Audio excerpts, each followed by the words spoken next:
Eh bien, hello à tous, et bienvenue dans cette nouvelle vidéo de Y'a comme un geek. Eh bien, écoutez, comme dit dans dans le petit teaser que je vous ai fait, on va commencer la série de vidéos prochaines qui vont arriver sur la chaîne par une critique de manga. J'ai essayé de me tourner vers des œuvres un peu moins connues, voire pour être aussi dans la découverte, et vous faire profiter aussi de cette dite découverte si jamais vous ne connaissez pas. Donc je me suis lancé sur Pinsaro Sniper, voilà, volume 2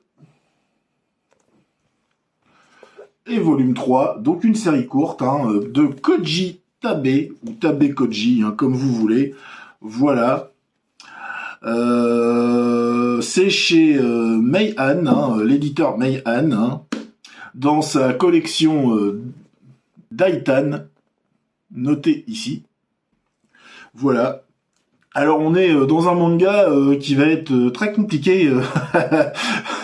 Ça va être compliqué de faire une review sur YouTube sans alerter le barli légal, quoi, parce que voilà, on est dans un manga qui est autant un polar, un petit peu policier, un petit peu film noir, action décomplexée, comme on peut l'avoir dans les films de John Woo, de Benny Chan ou du John Wick,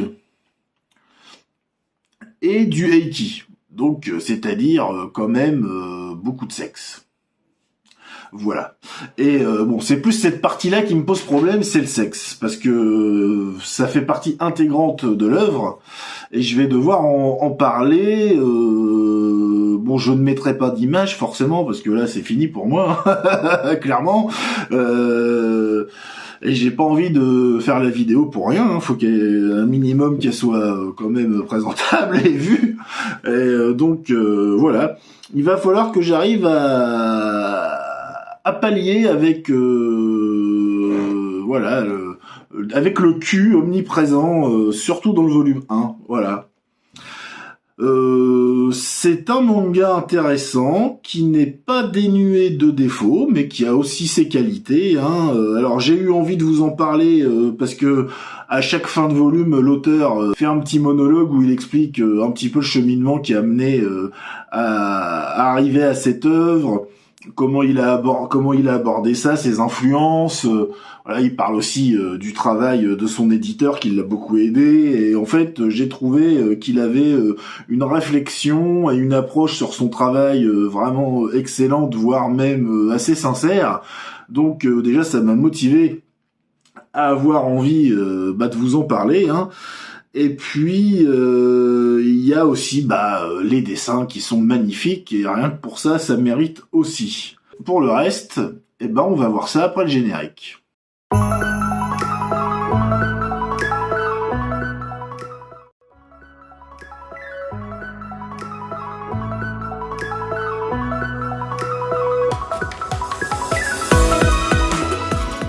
Ah voilà, après cette énigmatique intro, on va rentrer dans le vif du sujet, donc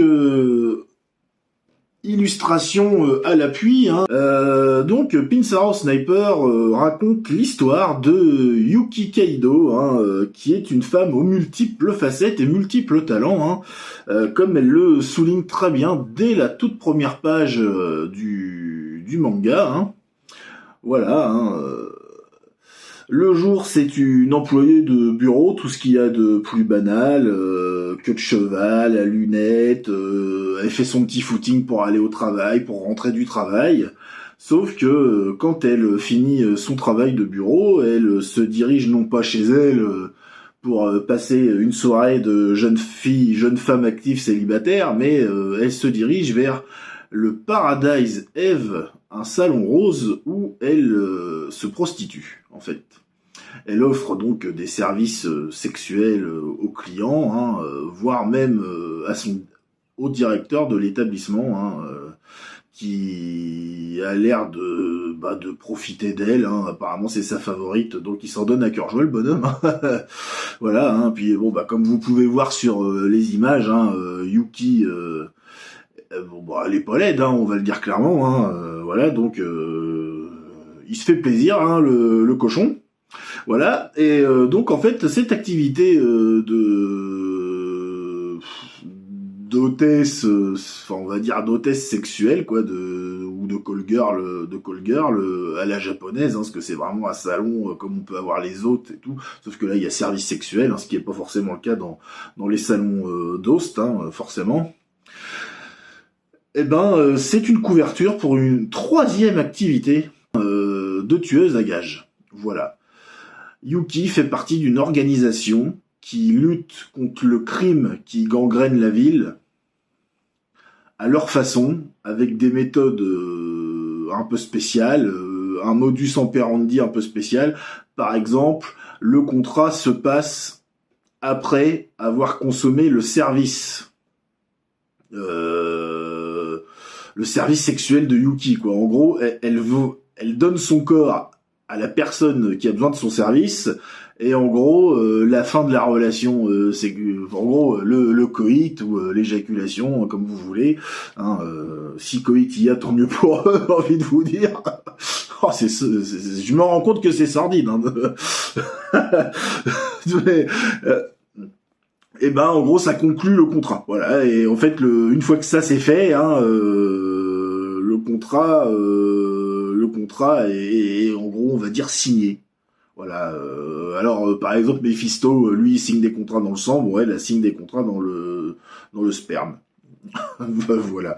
J'ai pas trouvé d'autre façon de le dire, là je trouve pas là sur le moment, je vous avoue. Voilà. Donc je prends ça à la rigolade, hein, vaut mieux. Donc voilà. Et bien sûr, il y a une galerie de personnages qui gravitent autour de Yuki, hein.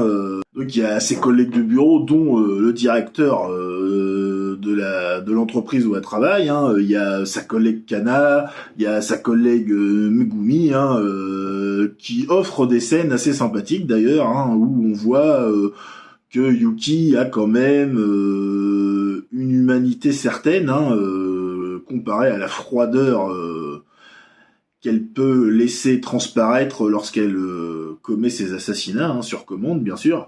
Et puis il y a aussi, bien sûr, les collègues de son entreprise d'assassins, hein, qui tiennent le salon avec elle, hein. Donc il y a un espèce de beau gosse blond qui s'appelle Kohei, hein, voilà. Et puis il y a un espèce de grand mec hyper baraqué, chauve, qui pourrait faire penser à Umibotsu Mammouth dans City Hunter, Nicky Larson, hein. D'ailleurs il y a, on va le signaler maintenant, il y a une inspiration aussi City Hunter dans tout ça, hein, parce que ça se passe dans le même quartier, hein, le quartier rose japonais de Shinjuku, tout ça. Le gars s'appelle Reizaburo, hein, surnommé Teddy, c'est plus simple, et voilà. Et au fur et à mesure des tomes, hein, 3 donc, hein, enfin des chapitres, on va faire connaissance un petit peu aussi on va dire du patron de cette organisation d'assassins, et puis de quelques autres intervenants, etc., etc. Voilà. Donc on va dire que les personnages importants, c'est ça. Le reste, on va avoir beaucoup d'antagonistes qui sont pas forcément fouillés, parce qu'à chaque chapitre, il va y avoir Yuki qui a son bureau, Yuki qui rentre au salon rose, Yuki qui fait des prestations sexuelles, Yuki qui reçoit un client salon numéro 4 ou client numéro 4, je ne sais plus, mais dès que c'est numéro 4, c'est que c'est un contrat. Donc là, ça refinit en relation sexuelle, donc, hein, et puis après, bon on a de l'action. Donc on va dire que les chapitres, fondamentalement, ils sont montés comme ça. C'est-à-dire un petit peu Yuki à son travail normal, un petit peu Yuki au salon rose avec clairement du cul, hein, alors censuré, hein, forcément, hein. Vous verrez pas de pénis, tout a été gommé, tout ça, mais alors il y a donc elle tient des biroutes entourées de fluide, mais des biroutes invisibles. Voilà, donc c'est un choix de l'éditeur, hein, certainement, hein, alors que bon, il aurait fallu assumer, vraiment mettre ça, en plus c'est noté pour un public averti sur la couverture, hein, il fallait le mettre, je sais pas, c'est un manga pour adultes, quoi, donc c'est un seinen, hein, clairement, hein, c'est pas un shonen, hein, voilà, hein, voilà, hein, il fallait assumer jusqu'au bout et ne pas censurer, pour moi, quitte à y aller, parce que c'est tellement omniprésent que ça devient ridicule de censurer, en fait. Bref, ouais, en fait, c'est tellement omniprésent qu'au début, c'est même malaisant, et on a une impression que ça a été mis là, presque pour attirer le chaland, quoi. Ça n'apporte pas forcément grand-chose au récit, et en plus, ça donne une image de la femme, objet, quoi, que je trouve vraiment dégradant et qui est vraiment à contrario, hein, de l'image de la femme forte qu'elle a lorsqu'il y a les scènes d'action.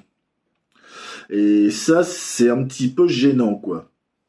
Donc, moi, mon but, c'est de vous faire découvrir et non de vous spoiler. Donc, je ne vous spoilerai pas.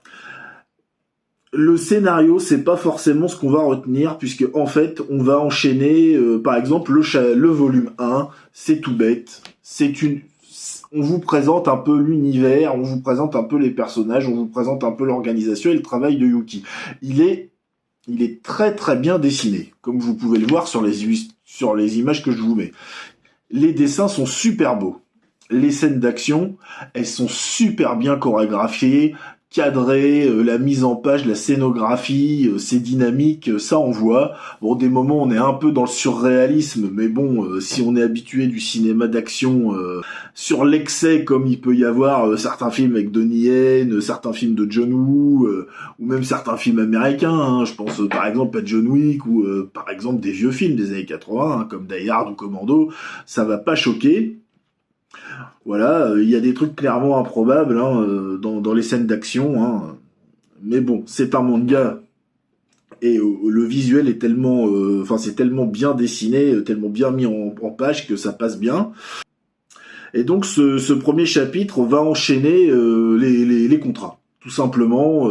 Il n'y a pas vraiment de fil rouge, quoi. Alors il y a des contrats où on va quand même être un petit peu touché par l'histoire de la personne qui vient raconter ce qui lui arrive, hein. Parce qu'il faut savoir que Yuki ne tue pas n'importe qui. Elle tue, à l'instar de Rio, hein, Nikki Larson, hein, Rio Saeba, elle ne tue que des gens qui le méritent. C'est-à-dire des gens qui pourrissent la vie des autres, des dealers, des violeurs, des vendeurs de femmes, des hommes politiques véreux, des fils à papa qui arrivent à s'en sortir grâce aux relations politiques du père et qui font des atrocités, un petit peu comme le bâtard jaune dans Sin City par exemple, voilà. Donc il y a des clichés, hein, mais c'est quand même c'est pas bien écrit, ça pousse pas dans la psychologie à fond, ça reste lisible, voilà, dans une moindre mesure. On va pas explorer la psychologie d'un serial killer où voilà, on va pas être dans l'analyse, mais ça reste quand même assez bien écrit pour que ça passe. C'est un manga d'action, voilà. Voilà, et quand je dis ça, ça résume tout, c'est un manga d'action avec du sexe, voilà. Je pense que c'est ce qu'il résume le mieux.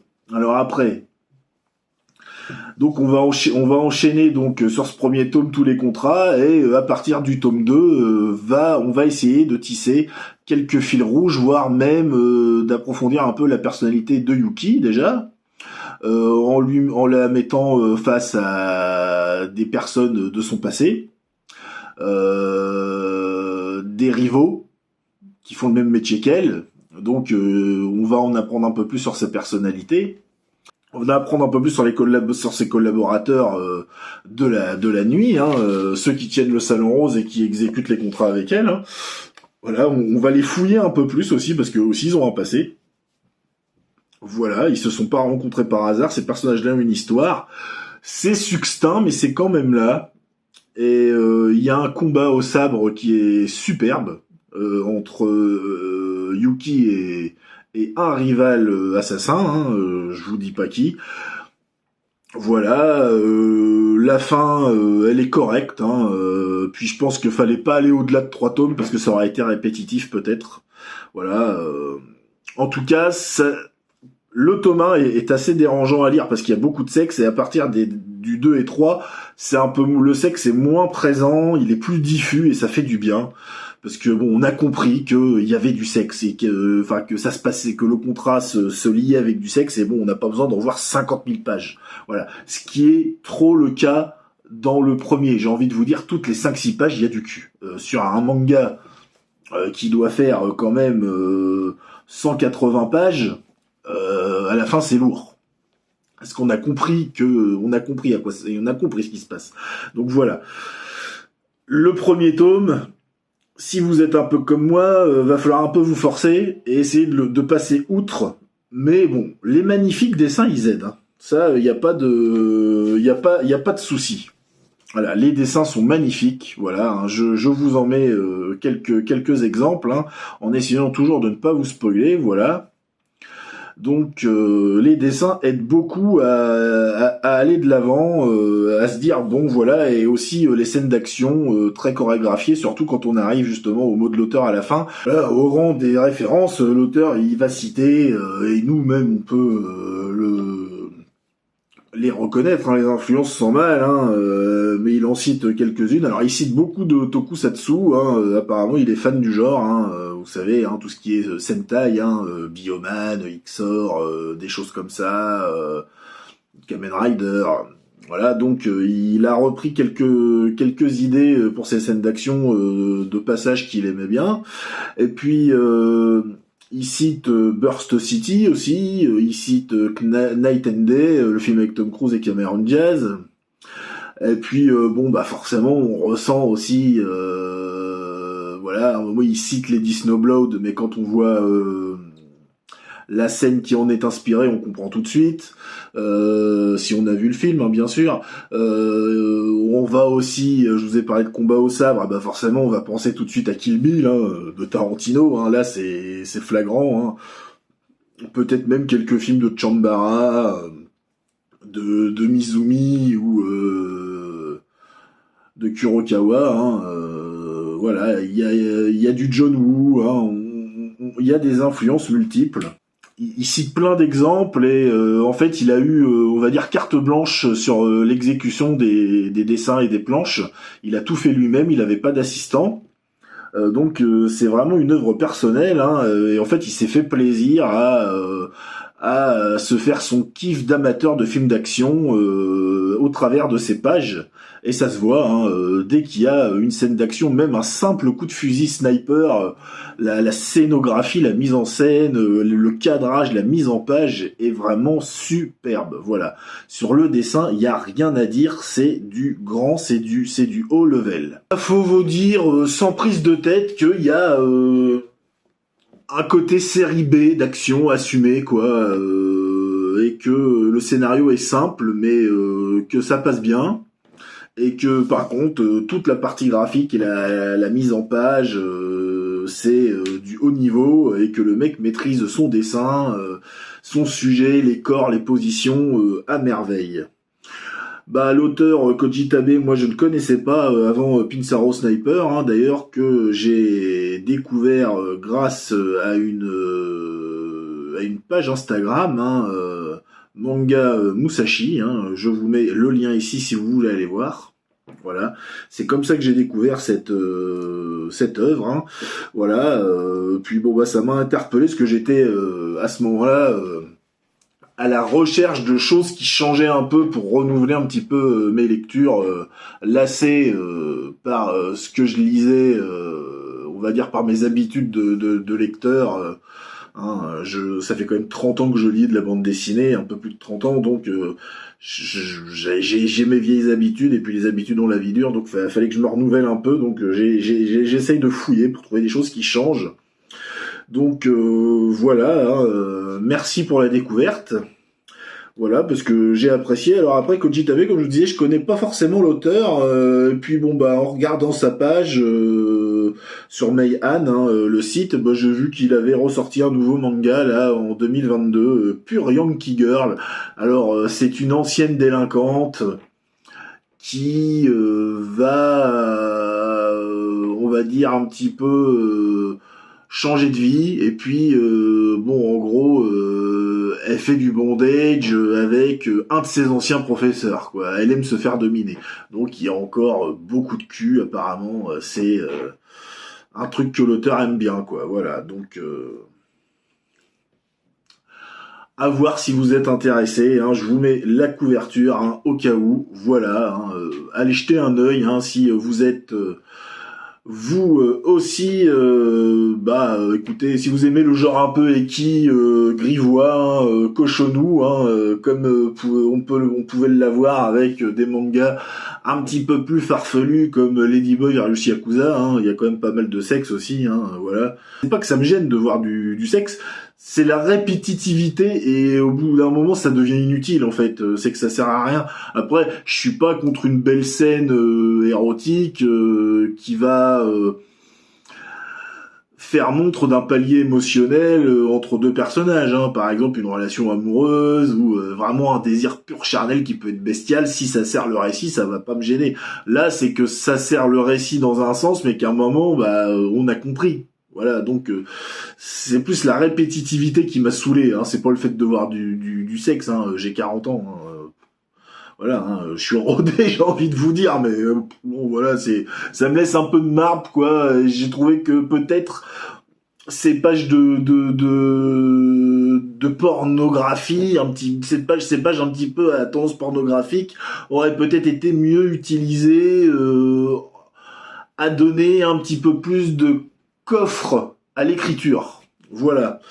Bah écoutez, à part ça, qu'est-ce que je peux vous dire? Bah c'est que c'est un manga en 3 tomes, donc très court. Donc déjà ça, c'est très bien. Que graphiquement, c'est magnifique. Le dessin est superbe. L'écriture, c'est pas le point fort, mais c'est pas non plus le point fort d'un Die Hard, et ce n'est pas non plus le point fort d'un John Wick, hein. Je sais que là on est en plein boom de John Wick 4, hein. Vous allez pas voir John Wick pour le scénario. Eh ben Pinsaro Sniper, c'est pareil, on le regarde, on le prend, parce qu'il y a de l'action, c'est un manga d'action, et que c'est très très très très efficace à ce niveau-là. Voilà, l'héroïne a la démotivation qui sont très compréhensibles. On va comprendre pourquoi, c'est expliqué, c'est certes simple, hein, il n'y a pas une licence de philo, hein, pour expliquer ce qui la motive. C'est simple, mais c'est efficace. En tout cas, tout ce qui est action, c'est du bonheur, c'est super bien fait. Voilà. Écoutez, moi j'ai bien aimé, sans que ça soit un must-have. Si un jour vous tombez dessus, que vous avez un petit creux de lecture, écoutez, il passe très bien. Moi j'ai apprécié la lecture des 3 tomes, hein. Je les ai lus.